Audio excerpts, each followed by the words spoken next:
vamos a mantener un diálogo con Manuel Martínez, él es coordinador del Pacto por la Niñez y Adolescencia. Señor Martínez, buen día, gracias por atender esta entrevista. Muy buenos días, gracias por la entrevista a ustedes y la posibilidad de hablar con sus oyentes. Gracias por acompañarnos. Señor Martínez, hay varios datos que alertan sobre la violencia contra niños y niñas en Ecuador. Por ejemplo, UNICEF señala que los homicidios contra niños, niñas y adolescentes aumentaron 700% desde 2019 a 2023. Por su parte, dentro del informe alternativo sobre el cumplimiento del Ecuador de la Convención sobre los Derechos de la Niñez y Adolescencia 2024, se conoció que cada hora un menor de edad en nuestro país sufre algún tipo de violencia. Sin duda son datos alarmantes, preocupantes. Y estos datos, ¿qué llamados nos deben hacer como país?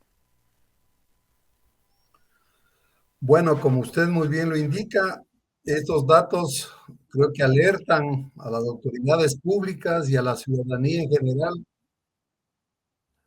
a tomar conciencia de la grave situación en la que están viviendo los niños del Ecuador. Y bueno, hay muchos datos sobre lo que está pasando con los niños. Uno que nosotros le queremos poner mucho énfasis tiene que ver con la pobreza en la que viven las familias ecuatorianas que tienen niños y el impacto que significa la pobreza para los niños, para su desarrollo, para su crecimiento, para desarrollar todas sus capacidades y potencialidades. Nuestro informe dicen, fíjese lo complicado que es, la pobreza golpea más en áreas rurales, 42%, y en las ciudades el 19%. O sea, ya la diferencia entre lo rural y lo urbano hay una brecha realmente grande. Y es mucho más grave cuando hablamos de los sectores indígenas, donde la pobreza sube al 61%. Fíjense lo que esto significa, o sea, una absoluta inequidad en lo que significa la vida de los niños, de las niñas y adolescentes indígenas y sus familias, evidentemente. Y claro, este tema de la pobreza, que a nivel nacional alcanza el 36% para los niños y niñas, tiene un impacto muy grave en lo que significa desnutrición infantil, acceso a la escuela, cuidados de salud, y en general lo que hace es restringir las posibilidades de una buena vida para los niños. Entonces, aquí hay un primer dato que es esencial porque evidentemente esto se conecta con lo que son las políticas económicas de un país, donde si no hay capacidad de reactivación económica y creación de empleo para las familias, para los niños, las cuestiones realmente se vuelven gravísimas en la vida diaria cotidiana de nuestros niños. El otro, Y este dato, señor Martínez, antes de ir avanzando con los otros datos, sabemos que usted también como Pacto por la Niñez participaron en la elaboración de este informe. Y antes de que nos siga compartiendo estos datos que sin duda son alarmantes, conocer en qué partes del país ustedes recabaron esta información y también cuántos niños, niñas y adolescentes participaron o familias. estos son datos nacionales producto de que hicimos recogiendo datos de UNICEF, recogiendo datos del Instituto Nacional de Estadísticas, recogiendo datos de los ministerios, recogiendo datos de la CEPAL. O sea, esta idea, estos datos en términos generales son parte de una investigación sobre todos estas bases de datos que sí tenemos en el Ecuador en unos casos, pero que en estos reflejan exactamente lo que lo estoy diciendo. Ahora, una de las cosas a la cual nosotros sí le ponemos mucha importancia es a la voz de los niños. Entonces, sobre esa base lo que hicimos es levantar a través de grupos focales, o sea, reuniones de grupos pequeños de niños y niñas para conocer su opinión, y esto lo hicimos en la provincia de Chimborazo, datos de la provincia de La Suay, datos de la provincia de Tungurahua, datos de la provincia de Santo Domingo de los Colorados y datos de la provincia aquí de Pichincha. O sea, hubiéramos querido quizás recoger mayor información en otras partes del país, pero también las posibilidades económicas que tenemos como para hacer esto no es posible. Pero sí creo que más de 500 niños y niñas que participaron en estos grupos focales, lo que dicen, lo que comentan, lo que dicen en estas reuniones que tuvieron son alarmantes. Fíjese, solo haciendo relación con lo que hablamos de la pobreza, fíjese lo que decían, un niño, ¿no? En casa tenemos un solo teléfono y mis 5 hermanos y yo teníamos que recibir clases solo con ese celular. No tenemos computadora y a mi papá a veces no le alcanza para poner internet. Las escuelas que están muy distantes solo tienen hasta 7º año y ahí los chicos se quedan porque no tienen dinero para salir a estudiar. No hay dinero para que nuestras familias paguen por... Sí, siga Precisamente eso nomás. yo le iba a consultar porque, bueno, usted ha señalado estos niveles de pobreza, sobre todo que afectan a los hogares de zonas rurales y también de pueblos indígenas. Y aquí usted señalaba que los niños tienen afectaciones principalmente en el tema de su nutrición, de la educación, que son datos también lamentables que usted está compartiendo. Y aquí también conocer cómo esto está afectando también el tema de la migración en estos hogares y cómo también causan afectaciones en estos niños y niñas que muchas veces se quedan sin padres. Sí, o sea, lo que hay detrás de todo esto, hay un país que ha descuidado la atención a la niñez y adolescencia. No hay políticas públicas adecuadas, no hay inversión social para justamente enfrentar esta situación de los niños, no hay un sistema administrativo, judicial, que proteja a los niños cuando son violados en sus derechos. Y entonces, claro, todo esto lo que conforma es que estos datos que son alarmantes, que como usted dice, alertan a la opinión pública de lo que está pasando con nuestros niños, pero son resultado de esa falta de preocupación política, ética, incluso digamos, de las autoridades, de los gobiernos nacional, local, sobre la importancia y significación que tiene de generar un buen desarrollo para nuestros niños.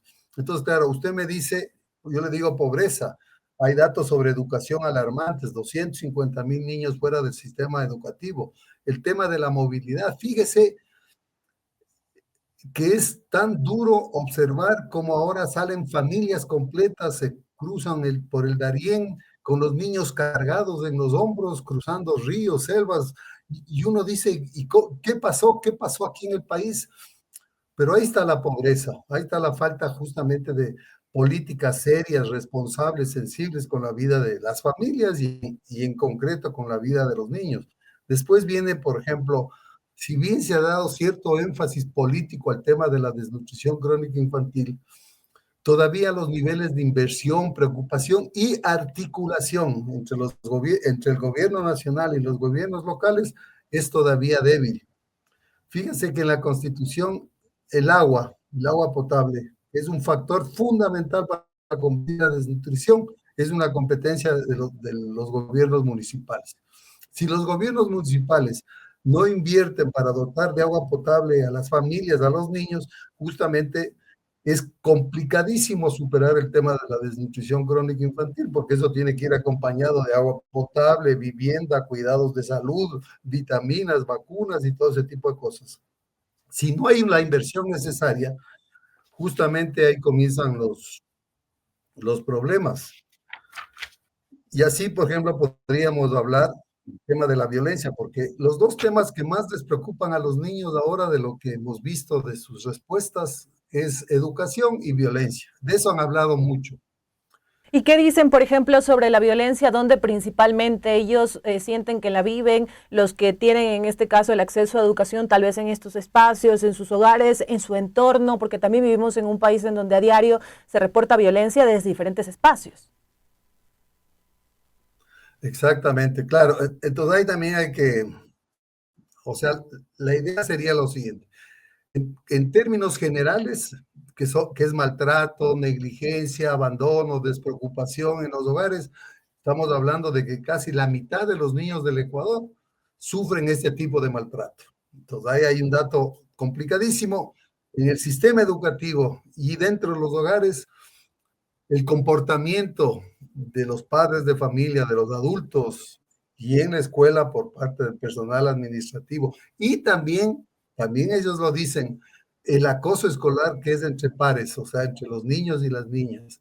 O sea, es de tal nivel que nos encontramos con una situación que para ellos es tremendamente preocupante. Entonces, detrás de eso vienen estos otros problemas ya mucho más complicados que tienen que ver con el embarazo de niñas y adolescentes. Fíjense que estamos hablando que en el Ecuador por año más o menos hay 50,000 embarazos de niñas y adolescentes. 50,000. Y de esos menos de 14 años, o sea, fíjense ya prácticamente niños, tenemos más o menos 5,000 casos de embarazos. Y ahí ustedes deben haber conocido ese caso doloroso, terrible de lo que pasó con una niña, con una adolescente en Chimborazo, en Riobamba, donde, claro, una niña de 15 años que seguramente fue violada, no contó su embarazo, dio a luz, no sabemos cómo, un poco da muerte a su niño, le lleva en una mochila y le abandona en la escuela, en el colegio. Entonces, claro, uno dice, ese mundo de maltrato permanente, pero esto es ya de agresión sexual, de violencia sexual, de violación permanente, es una de las preocupaciones que tienen los niños, porque dicen que en estos tiempos tienen miedo de ser ultrajados y ese tipo de cosas. Y ahí está el tema de la explotación sexual. Fíjese que hay un dato, si me permite, fíjese que se calcula que aquí en el Ecuador 25,000 mujeres están en trabajo sexual, 25,000, de las cuales se calcula que 5,000 son adolescentes. Entonces yo le digo, pobreza, violencia, problemas en la educación, movilidad humana, migración, violencia sexual, explotación sexual comercial, y uno ve estos datos y al mismo tiempo trata de encontrar cuáles son las respuestas que el país, para no decir solo el presidente de la República, no solo los ministros, no solo los alcaldes, nosotros mismos. ¿Cómo Señor estamos? Martínez, ¿Sí? perdón, señor Martínez, y precisamente este tema quería tocar con usted porque la violencia contra nuestros niños y niñas es algo que nosotros tenemos conocimiento. Por ejemplo, cuando ustedes presentan este tipo de informes, datos, nos alarman aún más sobre esta situación. Pero aquí viene, ¿por qué conociéndose esta realidad, palpándose desde muchos aspectos, desde muchos lugares, no nos articulamos todos y no hacemos algo? Precisamente lo que usted mencionó, no, todos en conjunto. ¿Qué está pasando en Ecuador? ¿Por qué no se reacciona de esta manera? Ustedes también en su informe hablan de que el Código Orgánico de Protección de la Niñez lleva 6 años formulándose y aún no se aprueba.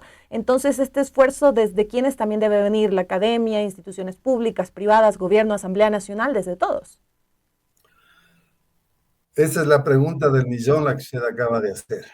Porque uno dice, ¿por qué desde nosotros?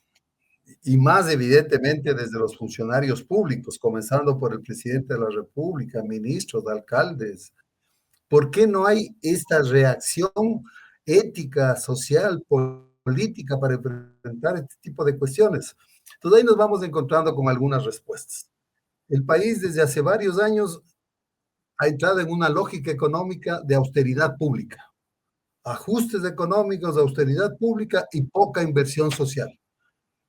Y usted, evidentemente, para enfrentar este tipo de problemas, requiere poner una altísima prioridad en lo que significa la inversión social en la niñez y adolescencia, en todo lo que significa la educación, para evitar que los niños salgan de la educación, se mantengan y puedan estar. Se requieren servicios especializados para enfrentar este tipo